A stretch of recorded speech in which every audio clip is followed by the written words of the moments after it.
Olá pessoal, tudo bem? Sétimo ano. Nossa aula de hoje nós vamos falar novamente um pouquinho sobre a formação das monarquias nacionais. Esse tema da formação das monarquias nacionais, ou a formação dos estados europeus, nós já vimos discutindo anteriormente à nossa prova, daí nós tivemos uma semana de revisão, uma semana de provas, então nós demos uma pausa nesse conteúdo, mas agora retomamos, certo? Inicialmente, como nós falamos da formação dos estados nacionais, né? Nós falamos dos estados nacionais se formando pelo processo de centralização de governos, pelo processo de demarcação territorial, mais do que isso, a formação de moedas nacionais, a ideia de uma formação cultural através de língua, certo? Criando uma unidade cultural, além de cobranças de impostos e um exército para a manutenção da segurança e demarcação territorial, certo? Depois de falar tudo isso, pessoal, que nós discutimos até então, a nossa página 454, né? Aquele início da 454, do começo da unidade 4, agora nós partimos para a segunda metade da página 454, vamos até a 456, apostila 2, unidade 4, e vamos falar da segunda parte da formação das monarquias nacionais. Por que a segunda parte? Naquela primeira parte eu falei para vocês de uma forma genérica. O que isso quer dizer? Falei de uma forma em que todos os estados promoveram, a sua centralização de governo, a sua unificação territorial, e aquilo foi comum aos estados europeus. Agora, nós vamos falar de cada caso na sua particularidade. Em especial, 4 estados: Portugal, Espanha, França e Inglaterra. Todos eles promoveram aquela unificação territorial, unificação de governo, unificação monetária, cobrança de impostos, formação de exército. Mas cada território promoveu isso de forma particular. Cada território promoveu isso ao seu tempo, à sua forma, certo? Então vamos pensar em algumas coisas juntos aqui, pessoal. Vamos pensar então em algumas coisinhas juntos aqui. Primeiro de tudo, eu vou falar da formação do Estado de Portugal. Senhores, é importante que vocês saibam que Portugal foi o primeiro Estado europeu a promover o seu processo de unificação, ou se formar enquanto Estado, ou se tornar um Estado nacional. Tudo isso tem o mesmo contexto. Então, Portugal foi o primeiro Estado nacional a se formar na Europa. Nós costumamos dizer que Portugal se formou enquanto Estado de forma precoce, antes de todo mundo. Enquanto todo mundo vivia aquela questão medieval, Portugal já estava se centralizando. Isso ocorreu principalmente por causa das guerras de reconquista. Como assim, professor? Vamos pegar dos primórdios.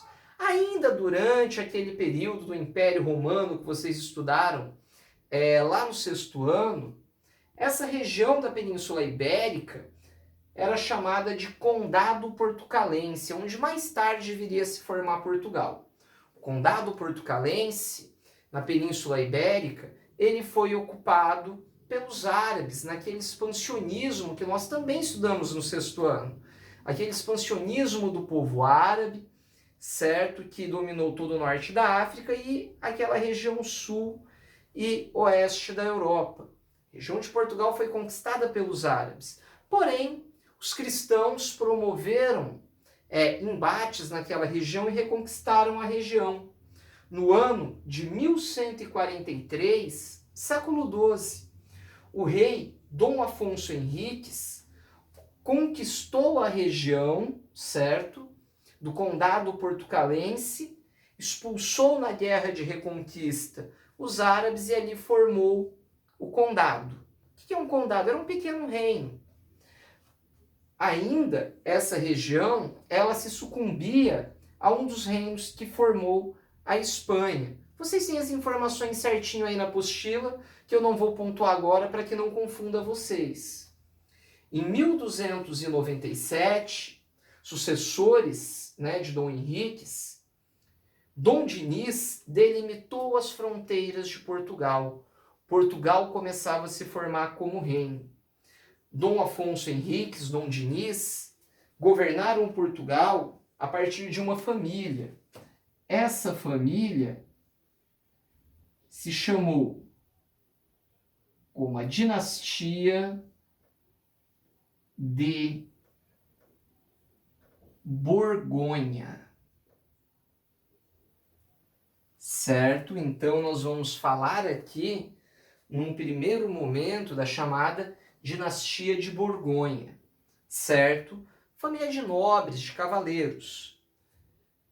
Porém, pessoal, no século XV, como nós já estudamos as grandes navegações, vocês sabem disso, Portugal se lançou às navegações. Tudo isso por influência da burguesia.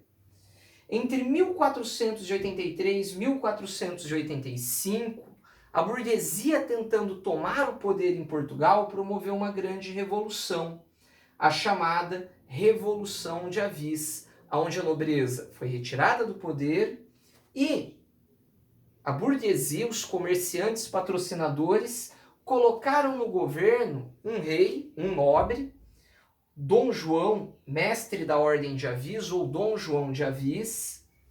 Ele era um nobre, mas por que os burgueses colocaram ele? Porque os burgueses tinham dinheiro e financiavam o mestre de Avis, Dom João de Avis. E assim passaram a ter o controle do Reino de Portugal, certo? Assim nós tivemos a formação do primeiro Estado de Portugal e no século XV a consolidação do absolutismo português, absolutismo que é tema do nosso próximo vídeo. É uma continuação dos Estados Nacionais, que é quando esses reis ganham poderes totais. Vamos falar disso adiante. E assim Portugal se formava como potência e já se lançava às grandes navegações como pioneira. Então por que Portugal foi pioneira?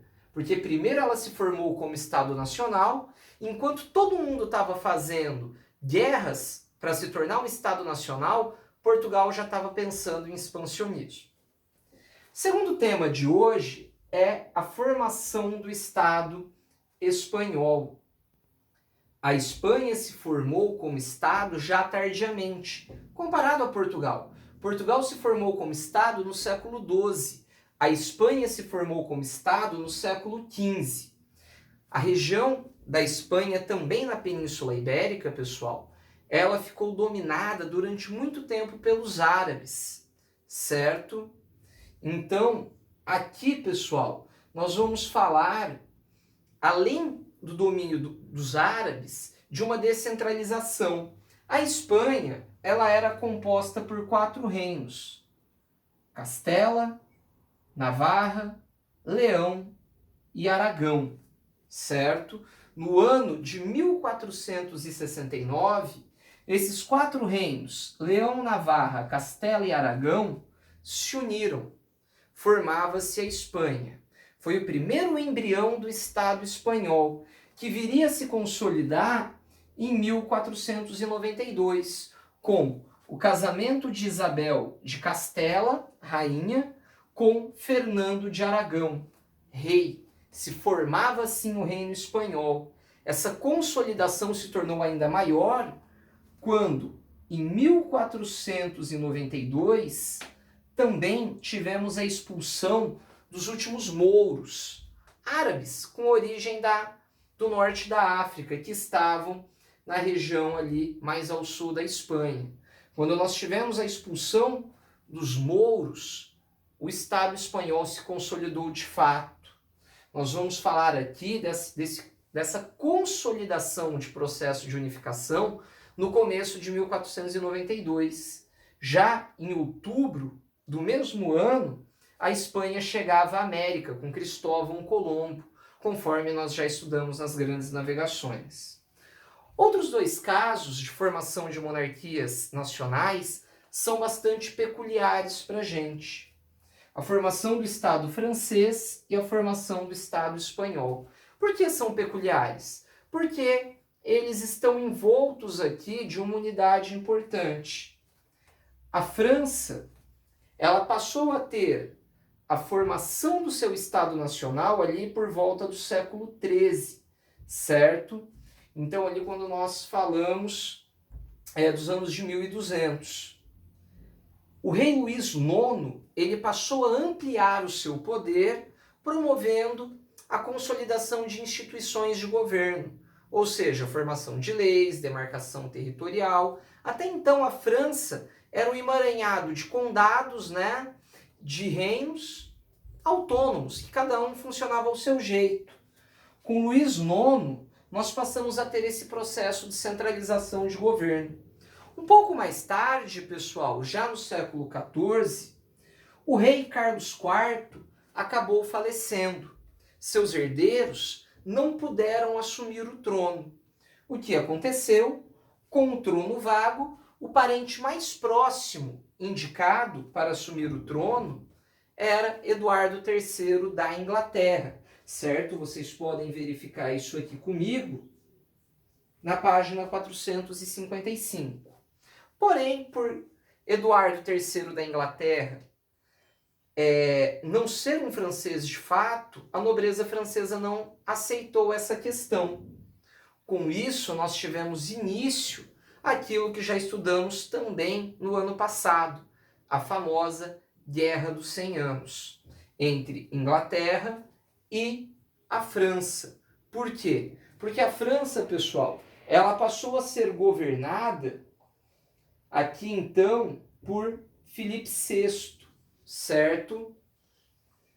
Sendo governada por Filipe VI, nós temos esse conflito de interesses da França e de Eduardo III da Inglaterra, aonde se durou mais de 116 anos aí, né, de batalhas pelo controle do trono da França, até que, tardiamente, uma mulher disfarçada de soldado, de homem, Joana d'Arc, entrou nessa guerra e liderou os franceses à vitória contra os ingleses. Assim, após a Guerra dos 100 Anos, a França se consolidou como Estado nacional e se formou enquanto uma monarquia. Já a Inglaterra, a Inglaterra que saiu derrotada da Guerra dos 100 Anos, passou por uma grave crise, uma disputa de poder. Logo após 1453, o fim da guerra, a Inglaterra assistiu uma guerra interna, uma guerra civil. Entre 1455 e 1485, nós tivemos a Guerra das Duas Rosas, basicamente entre duas famílias, a família dos Lancaster, mais voltados à nobreza, e a família dos York, mais voltados à burguesia, disputando o controle da Inglaterra. Duas famílias de nobres, claro, mas uma ligada mais à nobreza tradicional e outra ligada mais à burguesia, aonde Henrique de Tudor, que viria a ser o Henrique VII da dinastia Lancaster, saiu vitorioso da guerra. Para promover uma harmonia dentro da Inglaterra, ele se casou com uma princesa York. E assim, Henrique Tudor se tornou Henrique VII e se torna o rei da Inglaterra nesse processo de centralização. A dinastia Tudor, ela se tornou uma das dinastias mais poderosas da Inglaterra. Henrique Tudor é Henrique VII, centralizador. Seu filho, Henrique VIII, fundou a Igreja Anglicana e a filha de Henrique VIII, Elizabeth I, foi a principal rainha da dinastia Tudor, conhecida como uma das mais notórias e poderosas rainhas da Inglaterra, que inclusive promoveu diversas conquistas e derrotou a Espanha em grandes batalhas pela hegemonia, pelo controle ali como nação mais poderosa da Europa. Tá certo? Pessoal, peço que vocês leiam para mim as páginas 454 a 456, destaquem os pontos mais importantes e fiquem atentos na trilha do conhecimento, onde eu vou pedir exercícios para que vocês resolvam para a fixação desse conteúdo. Grande abraço, até o nosso encontro ao vivo e o nosso próximo vídeo falando sobre absolutismo. Valeu!